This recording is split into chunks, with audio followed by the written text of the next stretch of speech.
Hello everybody, so today I will talk about calculus. The topic today is about integration.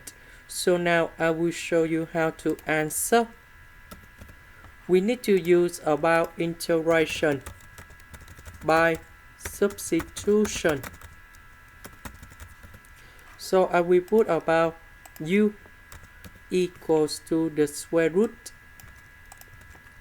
Later that we put the square for the both sides to cancel about the square root.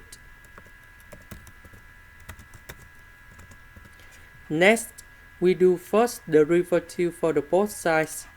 So we have 2u du equal to 3a plus 3bx squared dx. Because we don't have number 3 and number 3 in here, so we divide both sides by number 3.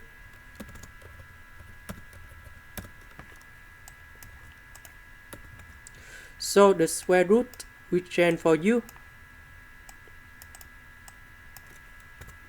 And this one we change for 2u du over 3.